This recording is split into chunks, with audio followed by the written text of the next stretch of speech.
Masaka ntulekeye kalungu omulanzo omuto yefuze bidongo nera batayinza akaji ebyange byenfumba sagala kulwisa najjanga saga mu bidongo nansikombi yanjijayo namponye ebizina abange munda bembunyo obukindo mukulu nga tonnafa teweevuma katonda zani Masaka somba abantu tibajje berolere ekkula ly'omutanda nga tebonda bamwatonyoma nzavaamu amakulu agawunya akawo babatumidde abazadde mwenva kitange Ssenyonga Matiye Kalungu ne Najjingoma Mumuge y'ennyabo eyasindika eddenzi eryefuza ebidongo nengera abasoba bankomye zenna ze nsibagiddwa okuva e Kalungu irisi gye nsibye ewalula n'ennyonyi mbire abange muŋŋendeko nkola balenzi.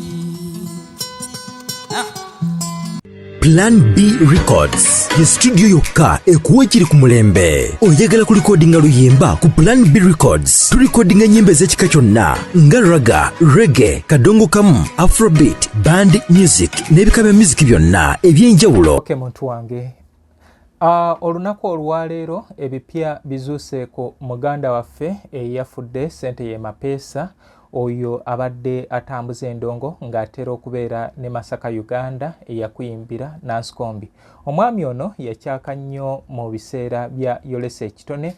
Masaka Uganda we yali nga yeetaba mu mpaka ezo twamulabanga nga amukubira gita.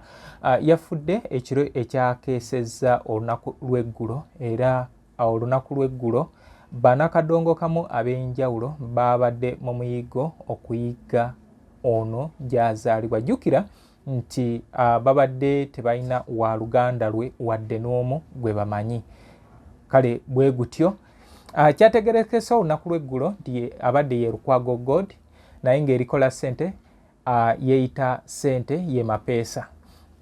So mu mbeera eno abantu batutte obuvunaanyizibwa ab'oku kyalo Bukasa wano okyamira ku Forest Park awo ku Toto n'oyingira munda n'ogenda e Bukasa nga eyali ew'omugenzi Kiseka, Samson Kiseka eyali Vice President wa Uganda.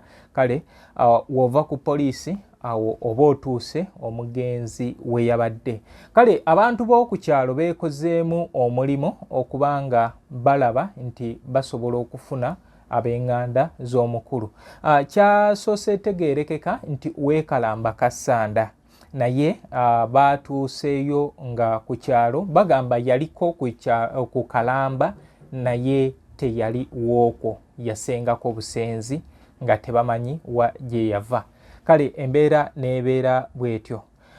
Olunaku olwaleero waliwo omutuuze ku kyalo ye nti ku kibanja kye abadde awaddeyo nga kuliraana katoogo mu layini z'amasannyalaze n'agamba ono aziikibwawo. Kyemmanyi yebeera no man's land ebeera government property. Kale abantu ne beewaayo nti muganda waabwe abeere ng'aziikibwawo kubanga wabadde awangaalira. Embeera eno kigambibwa nti kiwaliriza poliisi y'ekitundu okubeera nga eyingira mu mbeera eno kubanga n'abasima entaana nti babadde batandiise, babadde bateeseteese okumuziika wakati w'essaawa 5 n'essaawa 6 naye wakati ebyo nga bigenda mu maaso poliisi eze n'eyingira mu nsonga zino n'egaana abantu okubeera nga baziika. Kale bwe kityo nti wakati awo we wafunyise omukyala ono omwami yali yamusingira national ID, yali yamusingira ndagamuntu ye n'agimuwa. Kale wakati mu kugimuwa omukyala ono avudde ku ssaawa eno esemba n'abagamba nze yansingira national ID yino, era ku national ID kwe basobodde okubeera nga bajja amannya g'omukulu, amannya g'omugenzi amatuufu ye Ssebuyiira Daniel. Amannya amatuufu ye Ssebuyiira Daniel nga akiraga nti azaalibwa ku kyalo Kamusu parish Kayunga Kasanda edde yali Mubende.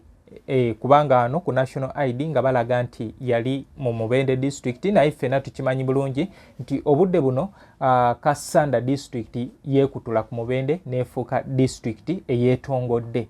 Kati omugenzi Sebuyiira Daniel oba Ssenteye Mapeesa kiraga nti yazaalibwa nga 25 February 1907 1907 bwe buzaale bwe. Abadde musajja akuze obulungi ng'emyaka gitambudde. So kino kijjawo kiri ekya Lukwago Gold eryasoose okubeera nga litegeerekeka.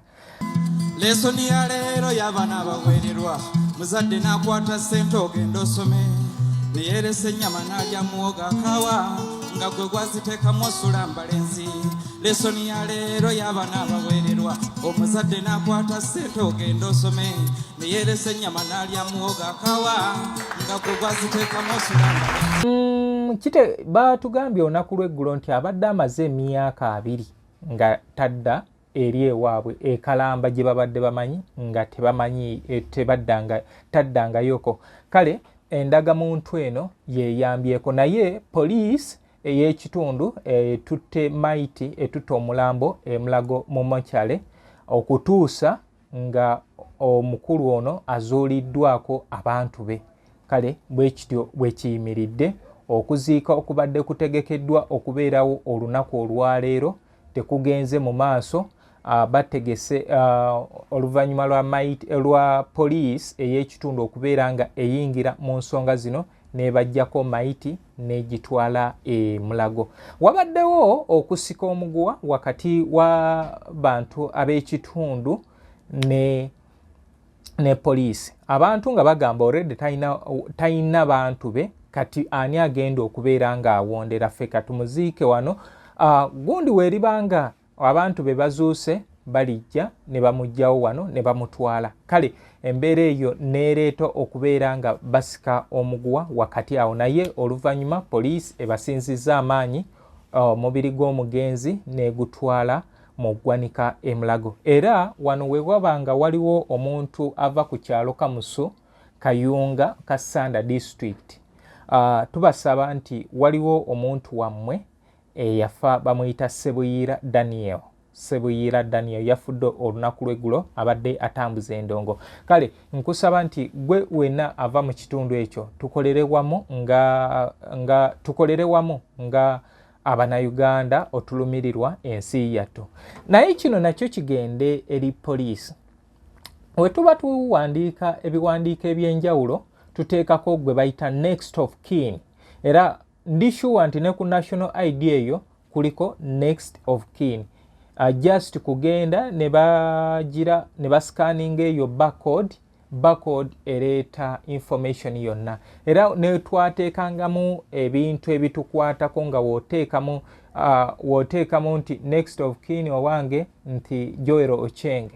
Nga Joel Ocheng bagenda okubuuza ebimukwatako, azaalibwawa, abeerawa, enamba ze z'essimu. Kyemmanyi ku national ID eyo mu biwandiiko ebyagikolebwako ba mu database mulimu next of kin w'omukulu ono Sebuyiira Daniel. Kale nga kyensaba nti poliisi obwolumu ebintu bino tugezeeko okubeera nga abazungu we bakola ebintu byabwe nti bo tebatawaana nnyo na kunoonyereza. Database yetera okubeera nga ejjayo ebintu ebyenjawulo. Kale ne ku muganda waffe Sebuyiira Daniel oba Ssenteye Mapeesa nsaba poliisi ebintu ebimu tubyanguyeeko okubeera nga tukendeeza ku budde bwe tuyinza okubeera nga tumala mu bintu bino. Kati kino nakyo kibeere kyakuyiga. Baganda bange bangi mulaba programu eno. Ebintu bino ffe ebituuka okwabo ababa bavuddewo ate bibeera byakuyiga eri ffe. Nze naawe n'oli ffenna tusobola okugenda mu ngenda y'emu eyo. Tusobola okugenda mu ngenda y'emu eyo. Waliwo ayinza okugendera mu accident oba muliro ebigwa tebiraze ne bikutwala. Oyinza okugenda awantu nga wagenda kukola n'olwalira eyo munayi ne lutwala. Lwaki tetwogera gye tuva? Nze nkyogera lunye nti nze Muzungu David ndi musajja Musoga, nzaalibwa Namutumba district, edda yali Iganga, nva mu Ivukula Town Council ku kyalo Mpande mu maka g'omugenzi BK Kalisengawa. Fene otuuke na Mutumba n'ogamba ngenda Ivukula, ngenda wa mugenzi Kalisenga Kagaha otuuka. Kale obwolumu twanguyizeeko bannaffe abagenda okusigalawo okubeera nga tukola kino, kubanga bino ebintu ebimu kati byakwongera kubeera nga tweweebuula tuswala. Ekyamazima bagamba omulambo teguswala naye guswala nagwo. Kale bwe kityo embeera bwetyo bweri. St. Michael Education Center bali wali ekiwanga Mukono badde ne boarding basomesa okuva ku baby bana abaana abato okutuusa ku kibiina ekyomusanvu. Then twina Twinex International bali wali Bulaga era nabo basomesa okuva ku mwana ono atandika okusoma okutuuka ku kibiina ekyomusanvu. Kikaya College and Vocational School bali wali Bulenga abo badde ne boarding arts ne sciences. Then yo vocational buli kosi y'omu mutwe mweri n'ebyemizannyo babiteekako nnyo essira. Plan B Records bali wali Mubende abo bali ku nsonga za music. Gwe ayagala okubeera ng'okwata oluyimba Plan B Records weeri. Kale gwe eyeetaaga ennyimba zino ez'akadongo kamu osobola okunsanga Kasubi ku basooka kwa Vula Stage wenkolera emirimu gyange. Oluyimba bwe weesitudde nduteerako nusu 5 ntandikira ku nnyimba za 15. Ku WhatsApp nduteerako nusu 10 ntandikira ku nnyimba za 15 naye nkyongera nti siri monopoly. Osobola otryinga libraries ez'enjawulo ezikuliraanye kati olwo olukubuze lwojja nompa ssente ezo zemba neetaaga. Ebivvulu maziika ne videos ez'enjawulo weeziri kwosa ebyafaayo eby'enjawulo. Kale ngusaba nti ntuukirira ojompagire. Gwe eyeetaaga okuba ng'olanga jangu tubeere nga tukwatagana, tubeere nga tusobola okolera awamu. Ensi weetuuse kati eze ku social media mainstream radio TV bigenda bigwawo. Kati yinza okugamba nti obudde buno oyinza okuba tonalaba TV tonawuliza radio naye nga bingi ebigenda mu nsi kati ebisinga byonna okoze eki obitegedde. Kale bwentyo bwe nkugamba naye nga embeera bwetyo bweri eya muganda waffe Sempiira Daniel olw'eggulo gwe twabadde tumanyi nga Lukwago Daniel yafudde naye nga olwaleero kizuuse nti ye Sempiira Daniel ava ku kyalo Kamusu Kayunga Kasanda District. Kale omuntu yenna ava ku kitundu ekyo nkusaba otuyambe okole otyo. Nze Muzungu David Kadongo Kamo music analyst.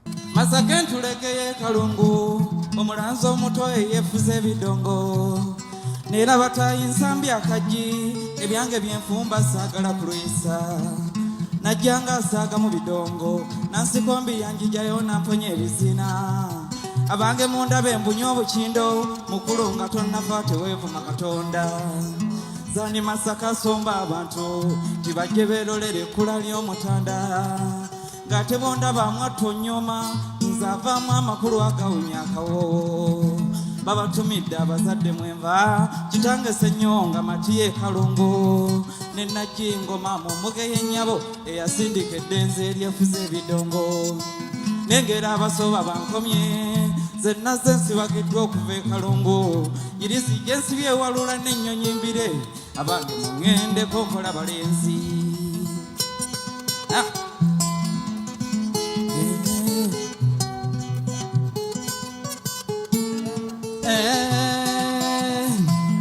Lesoni ya leero y'abaana abaweererwa muzadde n'akwata ssente ogenda osome neyeresa ennyama n'alya muwogo akawa nga gwe gwaziteekamu osula mbalenzi.